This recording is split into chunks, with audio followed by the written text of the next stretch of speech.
I wanted to take some time to unpack the 23rd Psalm with you, because I believe as we head towards Easter, we got less than 40 days now, that we have an opportunity to invite people towards the goodness of God.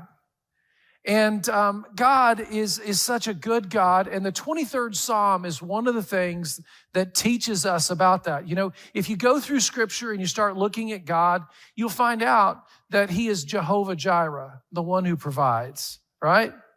And as you begin to read more, you'll find out that God is the Lord our doctor. He's the one that we can come to about our physical health. We can come to God and we recognize that He is a mighty warrior, that God is also the Prince of Peace. But in the 23rd Psalm, He's presented as the Good Shepherd.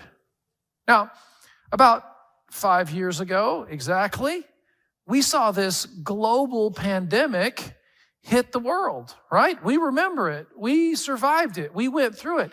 And it really shook us on the inside. And in that 23rd Psalm, God talks about, David wrote the 23rd Psalm, and he introduces us to the idea of going through a dark valley, a difficult valley, a death valley, a valley where things are not going well. And maybe, you know, you feel past COVID and other people don't feel past COVID. The reality is COVID shook us and it impacted our soul. When we talk about our soul, we're talking about our mind, our will, our decision-making, you know, how we feel about things, and our emotions. So that's your will. Your will is really connected to your desire for life.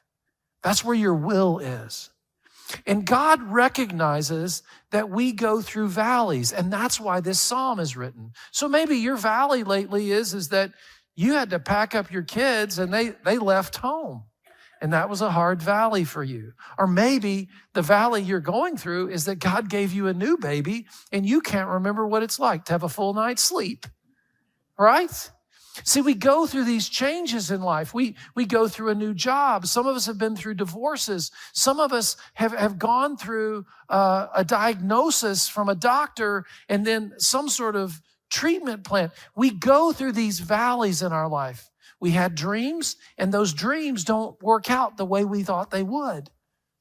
So what do you and I do about that? How can we get our soul back intact? How can we get our soul at peace again so that we can, I know, thank you. My team is helping me right now. I have a tail, but I'm going to show you that in a moment. All right? We have these times in our life when we're left unsettled in our soul, okay? But what this psalmist says is that God restores our soul. He can fix that. Now, you need to know something. The world will try to give you solutions for your soul problem, but only God is the answer. So this is why I have a tale. I have this.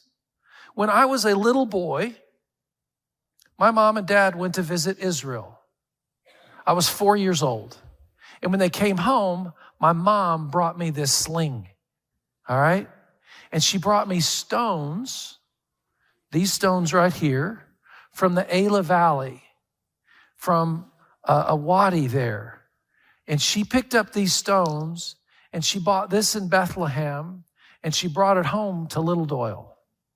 And she said, I want to teach you about David, the giant killer, the lion killer, the King of Israel.